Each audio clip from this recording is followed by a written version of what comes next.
A paz do Senhor, boa noite. Foi difícil, mas cheguei. Vamos lá. Eu tive um problema, no trabalho e não contava que fosse sair tão tarde. E para completar, não deu para vir com o carro, tive que deixar o carro lá no centro de Belford Roxo. Quase atropelei um motoqueiro no caminho. O rapaz entrou na contramão e na hora que eu ia cortar um carro, ele entrou na contramão, na minha frente. Aí que eu não chegaria mesmo, né? Mas Deus... É verdade. Mas Deus, Ele nos deu graça, né? E nos concedeu a oportunidade de estarmos aqui nessa noite. Nós vamos falar a respeito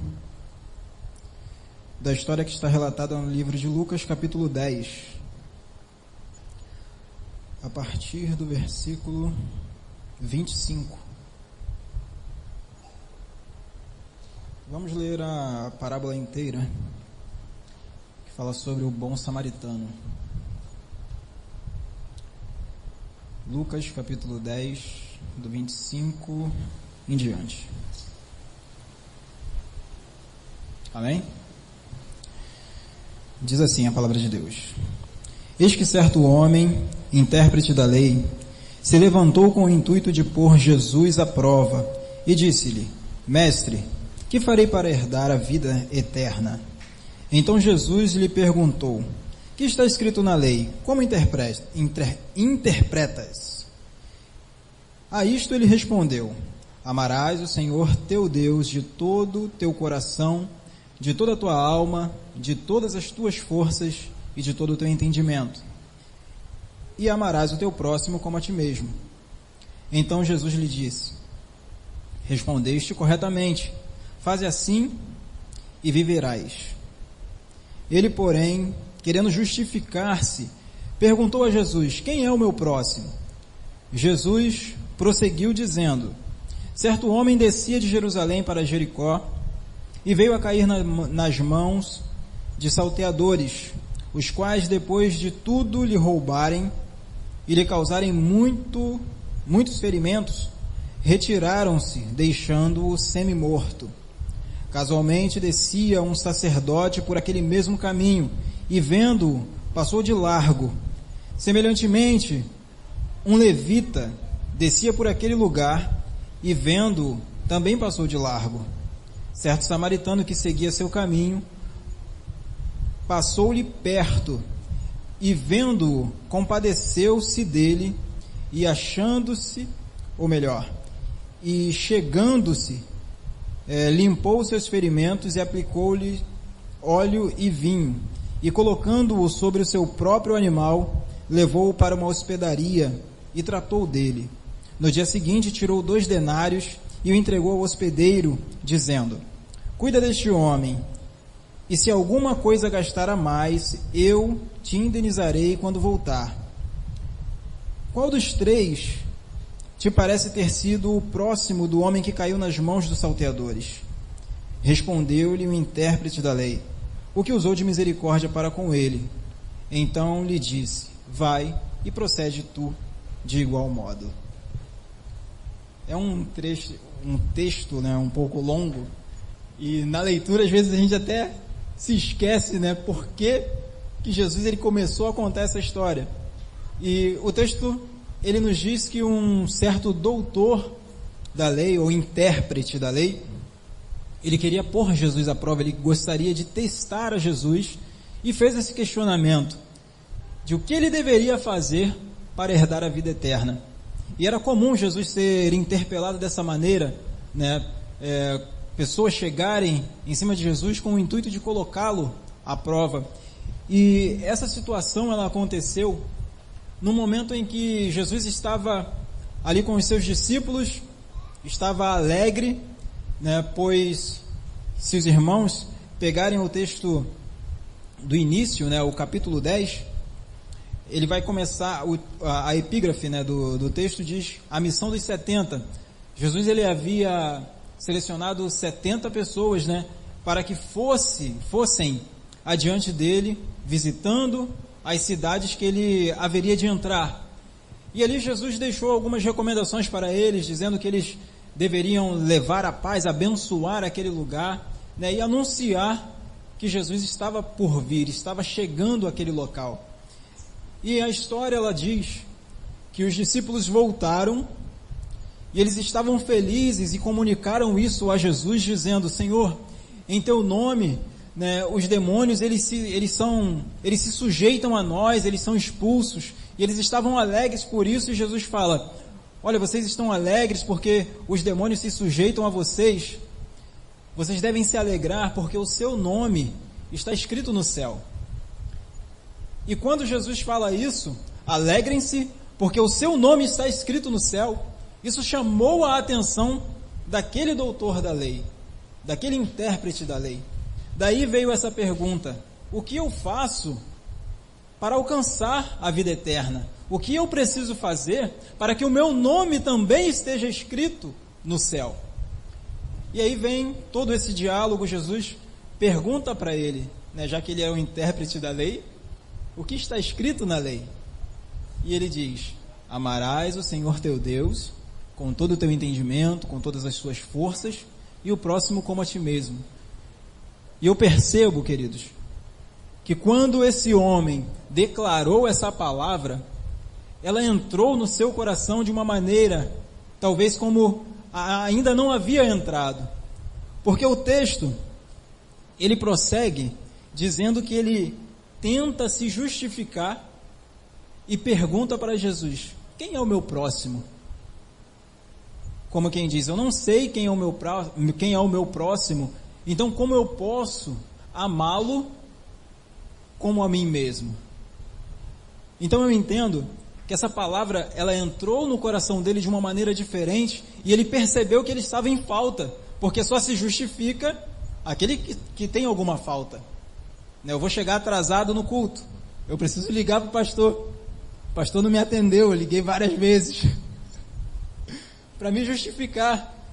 Então eu estava em falta, eu tinha um compromisso, né? Nós temos um compromisso, e talvez não desse tempo de cumprir, então eu tinha que me justificar, eu tinha que informar, comunicar, né, ao pastor para que ele estivesse, e com certeza, né, já estava preparado para uma situação como essa.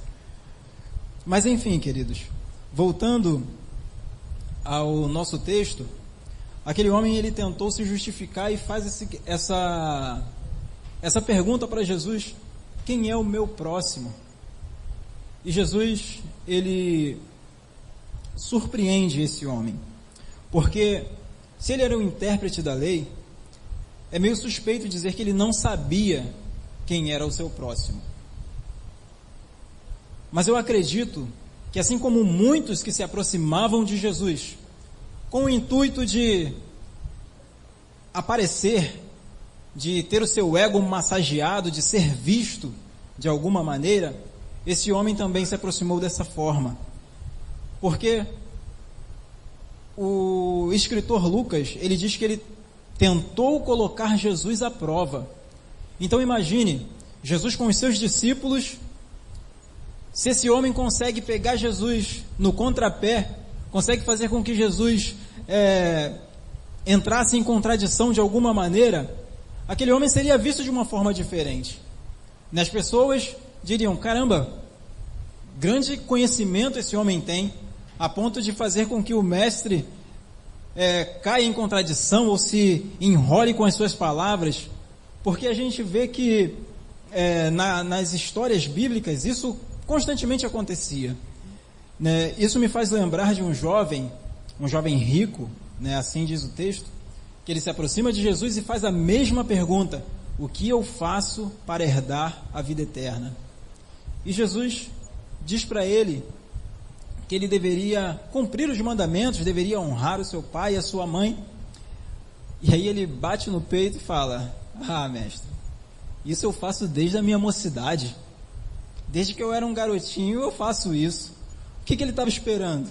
Que as pessoas o aplaudissem ele, que as pessoas o vissem de uma maneira diferente. Esse jovem, ele é diferenciado, porque desde a sua mocidade ele cumpre a palavra de Deus. E aí Jesus vai mais profundo e diz para ele, em um texto diz que Jesus o amou e disse: se você quer ser perfeito, vende tudo o que você tem, dá aos pobres e me siga. E a gente percebe que aquele jovem, ele não estava interessado, ou o interesse dele não era suficiente para alcançar a vida eterna, porque o amor dele, o coração dele, estava na sua riqueza, porque a história diz que ele se retira entristecido por ter ouvido aquela palavra. Então a gente percebe que muitas pessoas se achegavam a Jesus, não olhando para a face dele, mas olhando para as suas mãos, querendo receber alguma coisa. E esse intérprete da lei, certamente, ele queria receber reconhecimento, mas ele acaba quebrando a cara, né? Porque Jesus, ele começa a discorrer uma história, e ele fala, ele seleciona com muito cuidado os personagens dessa história, e um deles era um sacerdote. O sacerdote, no Antigo Testamento, ele tinha a função, né, de fazer a mediação entre o povo e Deus, em levar as necessidades que o povo tinha para Deus. Trazendo para os dias de hoje, ele seria como um pastor, alguém que está responsável em administrar o culto a Deus. E na história que Jesus nos conta, ele diz que esse sacerdote, ele estava passando do caminho que vai de Jerusalém para Jericó. A gente não sabe em que sentido ele estava, né? A história diz que um homem estava saindo de Jerusalém, indo para Jericó, quando caiu nas mãos de salteadores. E um sacerdote passou pelo mesmo caminho. Ele poderia estar indo de Jericó, né, para Jerusalém. Talvez ele estivesse indo em direção ao templo para prestar o culto a Deus. E a gente vê que esse homem, ele era um religioso, porque ele passou de largo, ele atravessou a rua e passou do outro lado da calçada, para não passar próximo daquele homem que estava ali ferido, quase morto, porque assim nos diz a palavra de Deus. E eu penso que talvez ele tenha feito isso por causa do seu cuidado com a liturgia do templo, porque se ele tocasse em alguém morto, ele seria considerado impuro e não poderia exercer o seu ministério.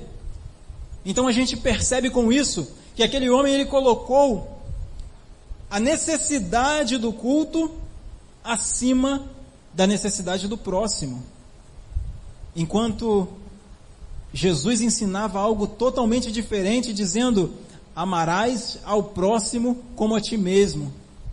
E eu tenho certeza que uma pessoa que está semi-morto, precisando de uma assistência médica ou hospitalar, tal, como era esse caso, né?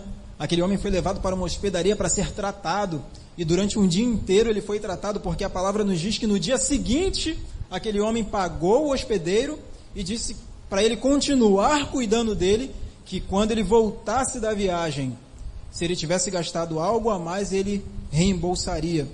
Então, se alguém tivesse numa situação como essa, talvez ela não pensasse: não, eu tenho que ir para a igreja, a prioridade seria estar na igreja, mas a sua prioridade seria ir para um hospital. Pastor, ora por mim, que eu estou indo para o hospital, eu não estou me sentindo muito bem. Com certeza o pastor já passou por uma situação como essa. Exatamente. E a gente vê que esse sacerdote, ele era puramente um religioso. Era puramente religioso. Nessa semana que passou, a gente mesmo ouviu o pastor dizendo aqui que alguém mandou uma mensagem dizendo que não poderia estar no culto porque estaria dando uma assistência a uma pessoa, levando uma pessoa no hospital. Isso é ser igreja. Isso é fazer a vontade de Deus. Isso é trilhar o caminho para a vida eterna, porque é a palavra de Deus que diz isso. Então, quando a gente deixa de fazer o bem ao nosso irmão que está necessitando, para fazer qualquer outra coisa, seja Não que não seja uma causa justa, queridos. Estar na igreja, estar em comunhão com os irmãos, é uma causa muito justa. Mas eu não posso colocar isso, estar em um culto, acima da vida de alguém. Porque enquanto eu estou prestando auxílio a um irmão meu, eu estou cultuando a Deus, eu estou adorando a Deus, eu estou glorificando ao nome do Senhor. E muitas das vezes a gente se engana, achando que adorar a Deus é tão somente estar dentro de uma igreja, adorar a Deus é tão somente levantar as nossas mãos e dizer que Ele é santo, que Ele é Senhor. Isso não é nenhuma mentira. Estar aqui, fazer todas essas coisas, nós estamos adorando ao Senhor. Mas nós não podemos estar aqui automaticamente, como algo que foi programado, como um robô. É quarta-feira, eu preciso estar na igreja porque hoje é quarta-feira. É domingo, eu tenho que estar na escola dominical. Mas o meu coração, ele tem que estar empenhado nisso. Eu tenho que ter o desejo ardente de estar na presença do Senhor. Eu tenho que desejar isso com todas as minhas forças, para que a minha adoração, para que a minha oferta não seja vã, não seja uma oferta vazia, não seja uma oferta que o Senhor não receba. E certamente, nessa história que foi relatada pelo Senhor Jesus Cristo, aquele sacerdote, ele chegou ao seu destino, ofereceu o seu culto, mas esse culto não foi recebido, porque não havia amor no seu coração. E Jesus continua contando a história e diz que passou por ali também um levita, por aquele mesmo caminho, e aquele levita, ele agiu da mesma forma que o sacerdote. Passou para o outro lado da rua, se distanciou daquele que estava necessitado. E a palavra de Deus, ela nos ensina que Jesus Cristo, Ele veio para nos aproximarmos uns dos outros. Na oração que Jesus fez, Ele pede ao Pai que nós sejamos um, assim como Ele é um com o Pai. E pensar nisso, às vezes, fica difícil, né? Na verdade, compreender isso com o nosso entendimento, que é limitado, como três, porque servimos a um Deus triuno, como três são identificados como um. Como pode isso? Mas existe uma coinonia tão grande, existe uma ligação tão intensa, um pensamento uníssono que faz com que os três sejam um. E eu acredito que alguém aqui já tenha tido uma experiência como essa, que no tempo da escola, né, tem os grupinhos, né, que andam sempre junto. Aí sai da escola, aí fica sentado na praça, batendo papo, conversando, enfim. E às vezes com os meus amigos,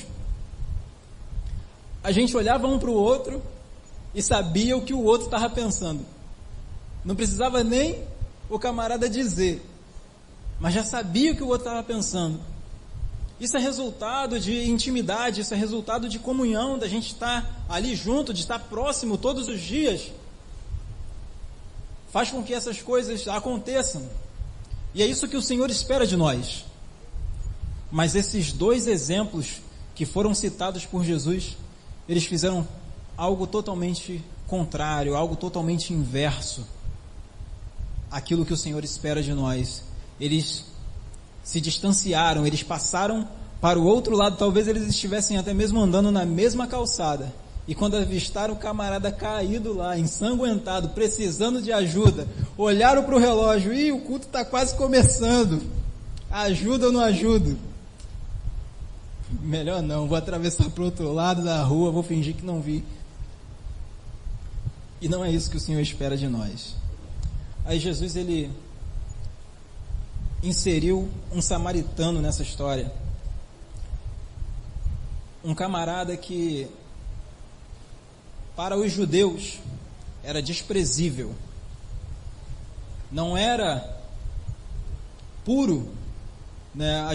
Eu não sei se todos sabem, mas no tempo dos reis, né, no tempo de Davi, de Salomão, as 12 tribos, elas estavam unidas, né, como uma nação. E houve uma ruptura nessa união que havia entre as tribos. Eu anotei aqui. Deixa eu falar para os irmãos. Haviam as 12 tribos, e após a morte de Saul, houve uma divisão. E nessa divisão, 2 tribos foram para o sul, ou Judá, cuja capital era Jerusalém. E as outras 10 tribos, elas foram para o norte, ou Israel, cuja capital era Samaria. Então, para essas 10 tribos que foram para Israel, cuja capital era Samaria, né, após a invasão assíria, né, no tempo do rei Oséias, houve uma inclusão da cultura pagã, né, e começou a haver uma exclusão da cultura judaica. Então aquele povo, eles começaram a se unir, houve uma miscigenação, uma mistura. Então os samaritanos, eles começaram a ser conhecidos como impuros. Né? Por isso nós temos também aquela história que fala quando Jesus chega na beira do poço e começa a conversar com uma mulher samaritana. Ela vai e se admira daquela situação, e ela até mesmo questiona Jesus: como o Senhor, sendo judeu, está vindo aqui me pedir água, que sou mulher samaritana? Né? Então, essa fala dessa mulher é justamente por conta dessa rixa, por conta dessa divisão que havia entre os povos. E quando Jesus insere o samaritano nessa história, ele estava incluindo o samaritano porque ele sabia que aquele intérprete da lei jamais se aproximaria de um samaritano e que ele jamais veria com bons olhos um samaritano. E Jesus inclui o samaritano justamente como o bom moço dessa história, porque aquele que age de maneira correta é justamente o samaritano, porque ele se aproxima. O texto bíblico, ele nos diz que certo samaritano que seguia o caminho passou-lhe perto, ou seja, ele avistou aquele homem e continuou seguindo em sua direção. E quando ele chegou perto, ele percebeu a necessidade daquele homem. Ele viu que ele estava ferido, ele viu que ele tinha a necessidade de ter as suas feridas limpas, e ele passa óleo e vinho, e isso não era o suficiente. Ele pega aquele homem e leva para uma hospedaria, e diz que somente no dia seguinte ele prosseguiu a sua viagem. Olha que interessante, esse samaritano, ele estava indo de um lugar para o outro, ele tinha um destino, e a própria Bíblia, ela cita de uma maneira diferente a forma como esses homens estavam passando, porque ela diz que casualmente, ao acaso, estava passando um sacerdote. Mas quando ela fala do samaritano, ela diz que certo samaritano que seguia seu caminho, ele estava com foco, ele tinha um objetivo, mas esse objetivo ele foi interrompido por conta da necessidade de uma pessoa. Aquele homem parou a sua vida, ele literalmente parou a sua vida, ele deixou de encontrar talvez com a sua família, ele deixou de chegar a algum lugar e ter com os seus amigos, para ficar o dia inteiro e passar até mesmo a noite cuidando de um estranho que ele havia encontrado à beira do caminho. E pensar numa situação dessa nos dias de hoje é até mesmo complicado para a gente, né? A gente vive uma correria. Eu mesmo, vindo para cá, né, eu vim rápido, o mais rápido que eu pude, e nessa correria eu posso até mesmo ter passado por alguém que estivesse necessitado, e por conta de estar ali olhando o relógio, eu estava tentando baixar o aplicativo do Uber para chegar mais rápido. E em todas essas situações, talvez tenha passado desapercebido alguém que estivesse necessitado do meu lado. E a palavra de Deus, ela nos ensina a termos atenção quanto a isso, né? Porque essa história, ela fala disso. Ela fala que devemos nos preocupar com a necessidade alheia. E isso não é apenas um hábito natural, mas é um mandamento. É porque a gente vê várias pessoas que talvez não tenham o conhecimento espiritual que nós temos, que temos recebido aqui nessa igreja. Nós estamos aprendendo várias coisas, sejam nas pregações das quartas, nos domingos, na escola dominical. Nós descobrimos que Tiago, ele diz que aquele que sabe fazer o bem e não faz, ele está cometendo pecado. Então, quantas das vezes a gente está numa situação dessas, como o sacerdote, esse levita, ele sabia fazer o bem, ele teve a oportunidade de fazer o bem, e ele abriu mão disso, priorizando alguma outra coisa, e por conta disso, acabaram cometendo pecado. Mas o samaritano, ele estava ali, pronto, disponível. E quando esse texto ele fala do samaritano, é impossível a gente deixar de relacioná-lo ou de pensar no que Cristo fez por nós. Vejamos o samaritano como Cristo, e aquele homem que foi ferido, que foi acometido por salteadores, como nós, antes de sermos resgatados. Porque um dia nós estávamos perdidos, um dia nós estávamos à beira do caminho, um dia nós estávamos feridos, precisando de socorro, e talvez até mesmo sem força de gritar, de clamar. Porque analisando segundo a ótica dessa história, aquele homem estava semi-morto, ele estava quase morto, então ele não tinha forças para gritar, ele não tinha forças para clamar, para pedir socorro.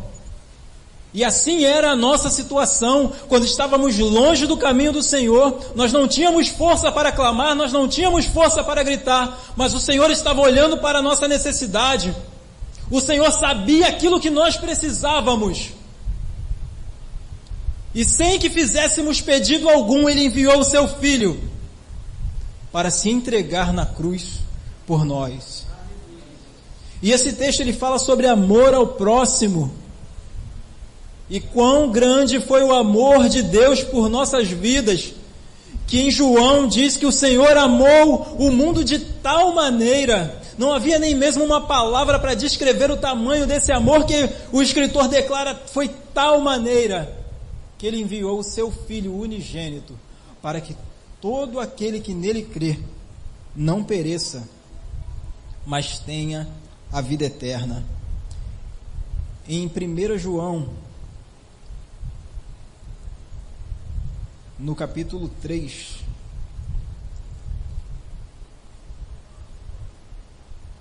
versículo 16, diz assim: nisso conhecemos o amor, que Cristo deu a sua vida por nós, e devemos dar nossa vida pelos irmãos.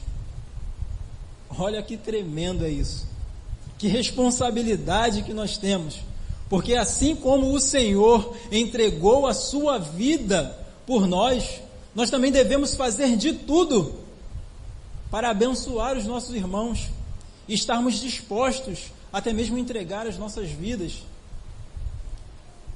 Aí a gente para e pensa, caramba, poxa, como assim eu entregar a minha vida em favor de alguém? Mas para que essas escrituras chegassem até as nossas mãos, muito sangue foi derramado. A gente vê Estevão sendo apedrejado por conta do amor que ele tinha à palavra de Deus. E essas escrituras não ensinam nada diferente do que o amor a Deus, acima de todas as coisas, como temos lido aqui nessa noite, e ao próximo, como nós mesmos. E se nós estamos aqui nessa noite buscando a presença do Senhor, é sinal de que nós nos amamos, né?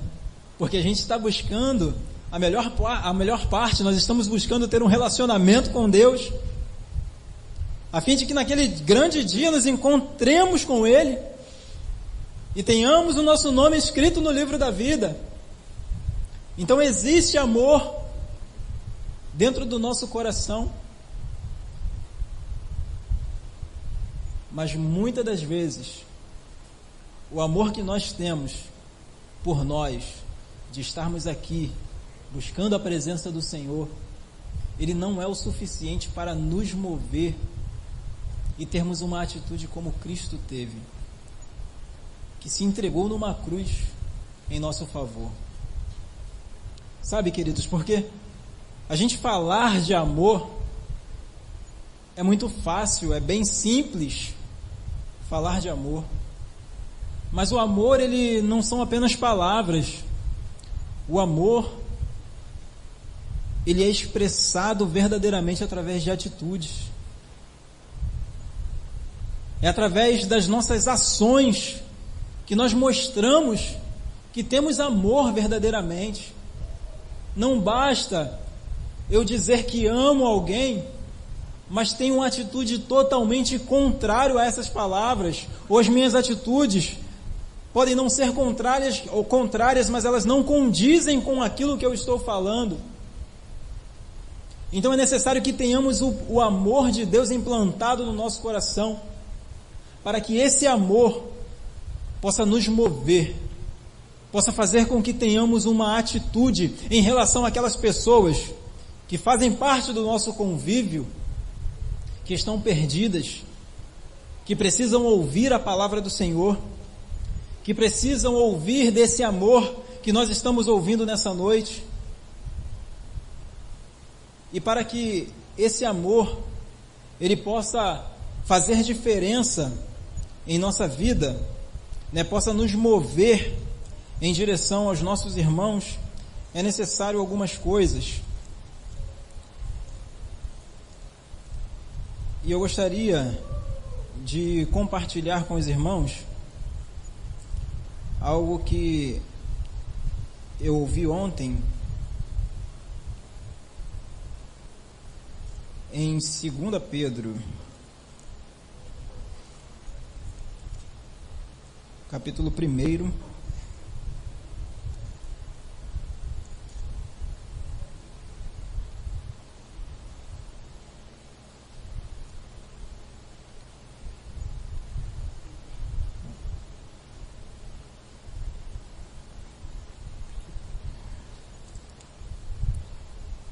porque assim como o Senhor nos ensinou, queridos, que Ele nos amou dessa maneira tão extraordinária, nós devemos viver dessa forma, amando-nos uns aos outros, amando os nossos irmãos.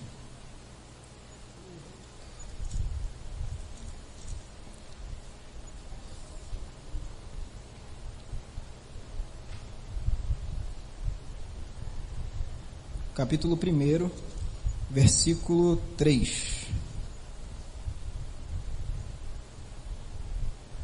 Diz assim: visto como pelo seu divino poder nos tem sido doado todas as coisas, que conduzem à vida e à piedade, pelo conhecimento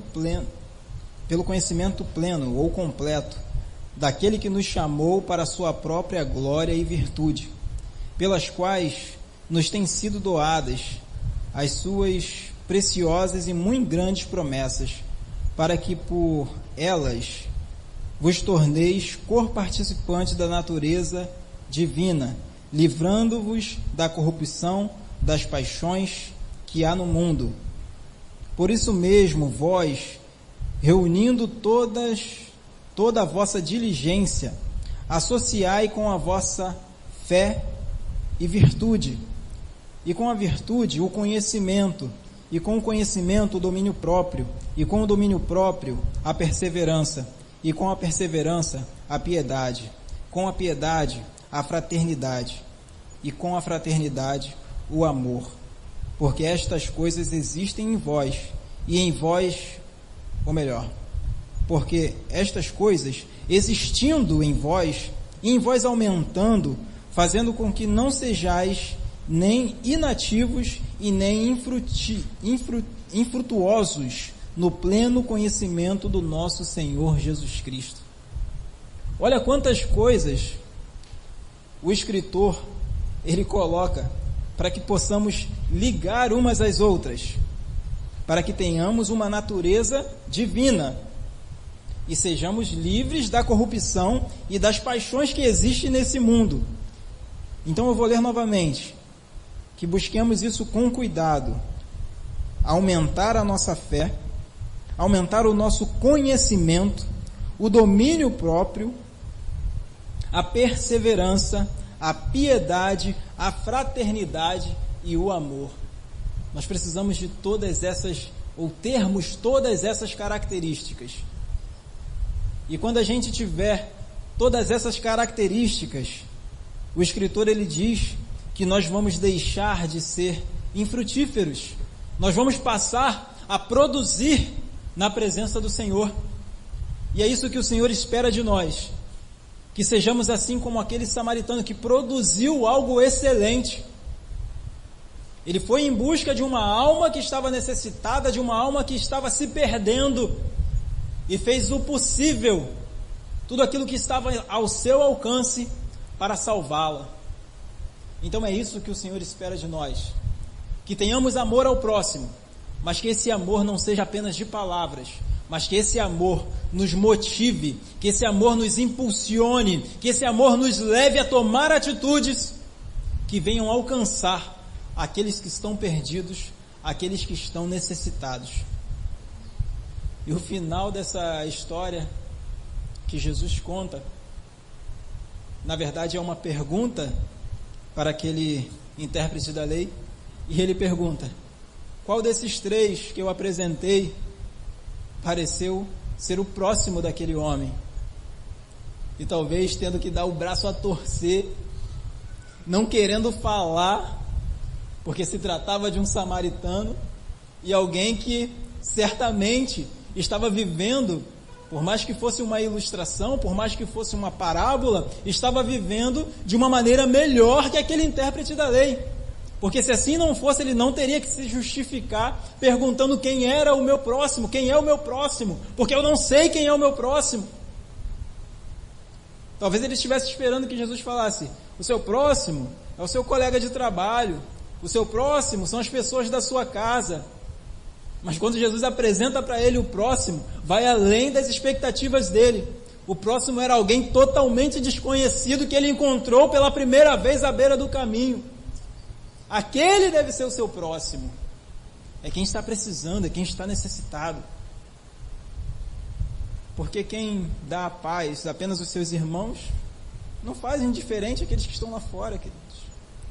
A gente foi escolhido por Deus para fazermos a diferença. E que a nossa vida, ela faça a diferença na vida de outras pessoas, para que o nome do Senhor seja glorificado em nós. E possamos cumprir a palavra de Deus, gerando frutos e frutos que permanecem para a vida eterna. Eu passo a palavra para o nosso pastor e agradeço a oportunidade em nome de Jesus.